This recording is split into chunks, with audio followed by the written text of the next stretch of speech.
Good morning, and thank you so much for inviting me to be part of this splendid panel. One of the things that attracted me to this field to begin with is really the flux of ideas that we've heard here today, and specifically it was the fact that we have a field that is very unusual in that it is built on two foundations. One is a foundation of values and principles, and we've heard those espoused today and reaffirmed, I think, very articulately. And the other is it's based on a foundation of science. Those are two very important transformational kinds of foundations upon which this whole field has been built. And I think that it's important at this point for us to recognize both the fact that these are two in tandem processes that we want to keep alive, and that they have separate functions and separate purposes.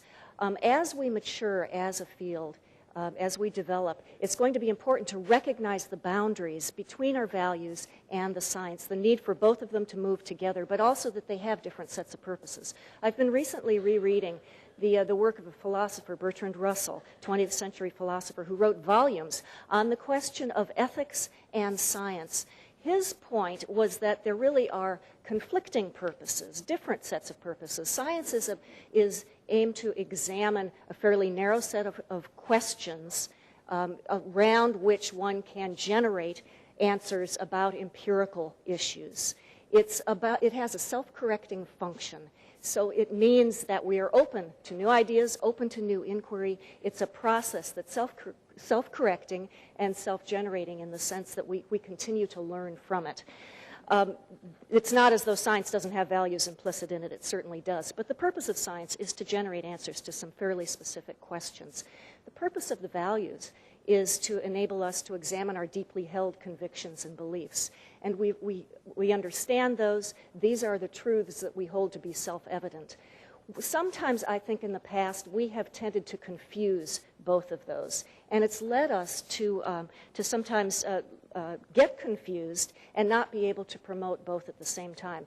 For example, in the mid-90s, we had the system of care studies from Fort Bragg and Stark County. These were studies that were, at one point, were seen as being aimed at validating our values, at examining the values. Well, that's not what they were about. Science can't do that. That's not what science is about. These were studies that were designed in a fairly narrow way to examine a set of questions around a particular model of coordinating, integrating services and delivering services. The findings from those studies, I think, were very important in helping to sharpen our thinking about what is effective, what is not effective, what was cost-effective, what was not. That or not question is a part of the uncertainty of science and part of that open process of inquiry. But if we get mixed up and we think that science is designed to validate our values, then I think we enter into some trouble because they really have different sets of purposes. So what I would say is that as we're moving forward, we're straddling both the science and the ethics. We want to respect the boundaries. We want to respect the ways in which science can promote certain kinds of answers that are going to be critically important as we, specifically as we see these moving more and more into policies, and that the values are our deeply held convictions and beliefs. And we want to acknowledge both of those in our writings, in our presentations, and be very clear and explicit about it. The second issue that I would point to, and it's one that's already been articulated very well today, is that we need to promote a vigorous and a rigorous set of studies around family-driven services and youth-guided services. This is an area in which our science base is at its weakest. We've recently done a review of 4,000 articles across health and mental health around family involvement, and less than 1% of those had any kind of rigorous studies around what that means.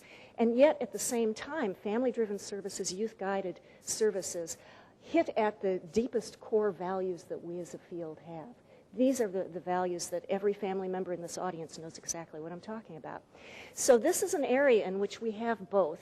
Both are important, and I think it's going to be important for us to define our terms, to not be sloppy in our language or sloppy in our thinking. Let's clarify, what do we mean by family-driven services? What do we mean by families? What do we mean by family involvement? Let's get clear about that. Our value may be something such as families need to be dealt in all healthcare decisions for their children, period. That's a value, that's a conviction, that's a belief. That may be what we as a field would say is important. Then the how, the when, the why, the processes under which this happens. Those are all scientific issues, and that's where we need a strong scientific agenda. I'm personally committed to that, and I believe it's going to be critically important for us to help inform policies around family-driven services and family involvement, and to help shape a strong scientific knowledge base that's going to keep us maturing as a field and keep us in a self-correcting mode so that we can advance and thrive. Thank you so much.